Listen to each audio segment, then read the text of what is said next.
Praise the lord. హల్లెలూయా. దేవునికి మహిమ కలుగును గాక.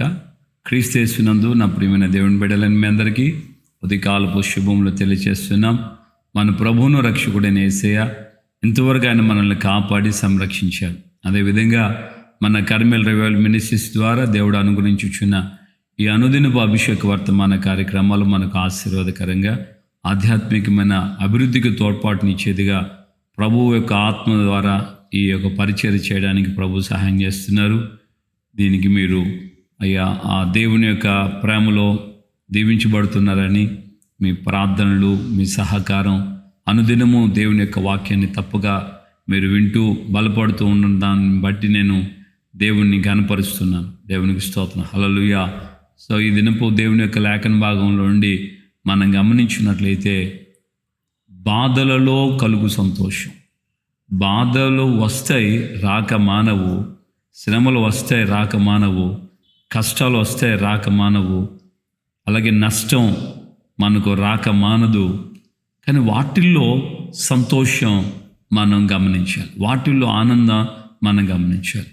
సో దేవుని యొక్క లేఖనంలో మనకు చక్కగా గ్రహింపు చేసేటువంటి ఆ మాట ఏంటంటే లూకా సువార్త 15వ అధ్యాయంలో 3 విషయాల్ని యేసయ్య చెప్పాడు. ఒకటి తప్పిపోయినటువంటి గొర్రె, తప్పిపోయిన నాణ్యము, తప్పిపోయిన కుమారుడు. సో ఈ 3 విషయాలను మనం గమనించినప్పుడు ఆ యొక్క సందర్భాలు మనకు తేటగా చెప్తున్నాయి. తప్పిపోయింది. సో ఈ తప్పిపోయినటువంటి పరిస్థితిలో ఎంత బాధ ఉంటుందో, ఎంత వేదన ఉంటుందో, తప్పిపోయినటువంటి గొర్రె గురించి ఆయనలో ఎంత వేదన ఉందో దానిని బట్టి 99ని విడిచి ఒక్కదాని కోసం ఆయన వెళ్ళాడు అని రాడు. అలాగే 10 వెండి నాణ్యాల్లో 9 ఉన్నా ఆ ఒక్కదాని కోసం ఆమె పడినటువంటి ప్రయాసం గురించి మనం చూస్తాం. అలాగే 2 కుమారులు, ఒకడు పోతే పోయాడులో ఒకడు ఉన్నాడు కదా అన్నట్లుగా ఆ తృప్తి ఆయనకు కలగలేదు. కనుకనే నిరంతరం ఆ తప్పిపోయిన కుమారుని గురించి అదే ధ్యాస, అదే బాధ, అదే ఆ యొక్క ఊహ, జ్ఞాపకం, వాడి గురించే జ్ఞాపకం వస్తూ ఉంది. తండ్రి మర్చిపోలేదు. తండ్రి అతని గురించి జ్ఞాపకాలు ఉన్నాడు కనుకనే అతడు ఇంకా దూరంగా ఉండగానే అతను గుర్తుపట్టగలిగాడు.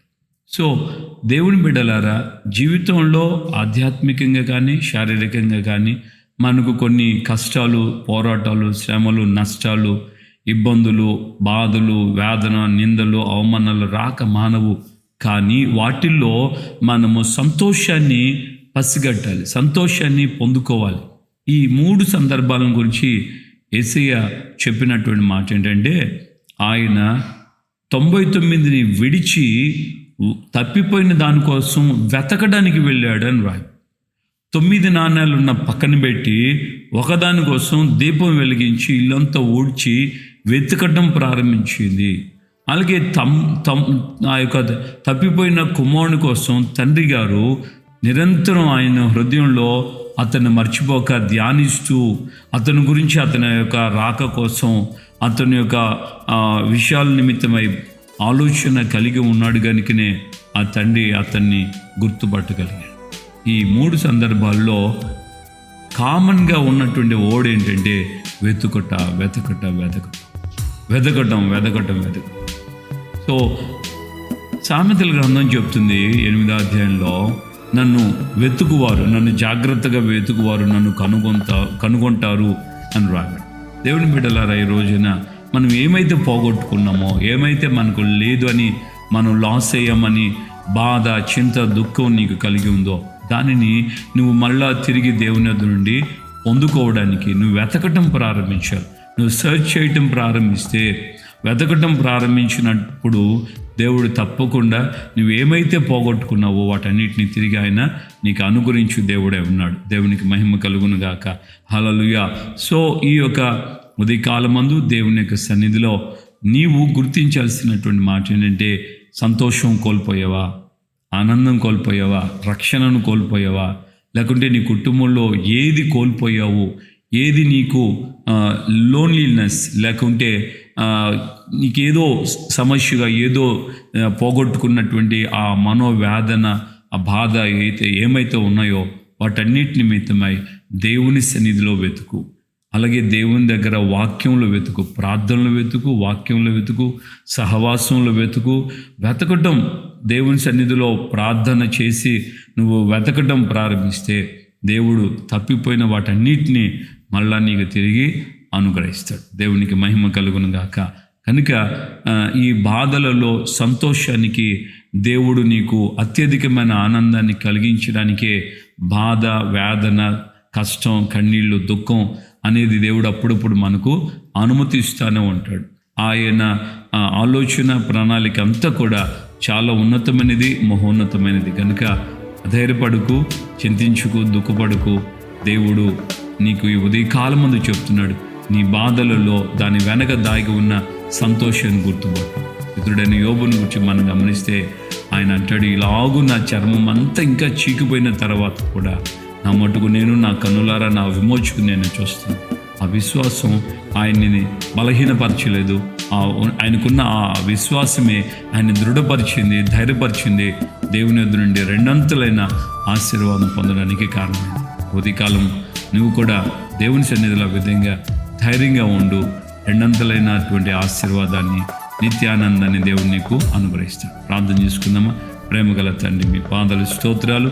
ఉదయకాలం ముందు నాతో మాతో మీరు మాట్లాడిన మీ అమూల్యమైన వాక్కు నిమిత్తమే మీకు స్తోత్రాలు. నిజమే ప్రభా, మేము మా జీవితంలో బాధలలో సంతోషం ఎలా పొందగలమో, ఎలాగా మేము దాన్ని గుర్తించగలమో, ఎందుకు బాధలు వచ్చాయో, ఎందుకు నిందలు, కష్టాలు, కన్నీళ్ళు, దుఃఖం, శాపం, దరిద్రత, అవమానాలు, పోరాటాలు ఎందుకు మా జీవితంలో ఎదురవుతున్నాయో, వాటి యొక్క వెనక మా జీవితంలో మేము మీ సన్నిధిలో ప్రార్థనలోనూ, వాక్యంలోనూ, అయ్యా సహవాసంలోనూ, పరిశుద్ధతలో మేము నిలిచి మీ యొద్ద వెతకటం ప్రారంభిస్తే నిశ్చయంగా మేము ఏమైతే కోల్పోయామో దానికి రెండంతలుగా మీరు అనుగ్రహించు దేవుడై ఉన్నారని మీ లేఖనాల ద్వారా మాకు విషదపరిచారు.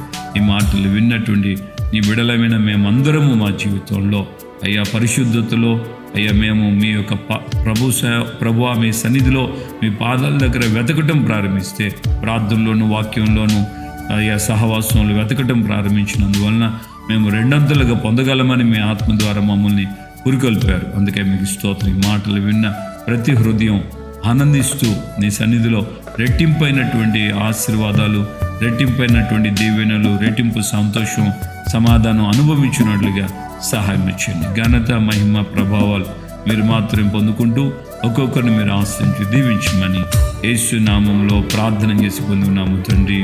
ఆమేన్. మన ప్రభువైన యేసుక్రీస్తు కృపయు, తండ్రి అయిన దేవుని ప్రేమ, పరిశుద్ధాత్మిక అన్యోన్య సహవాసం, సమాధానం ఇప్పుడు ఎల్లప్పుడూ సకల పరిశుద్ధులకి మనకును ప్రభు రాకడ పర్యంతం ఆయన కృప తోడే ఉండి రెండంతలైన ఆశీర్వాదాలకి పాత్రులుగా చేయనుగాక.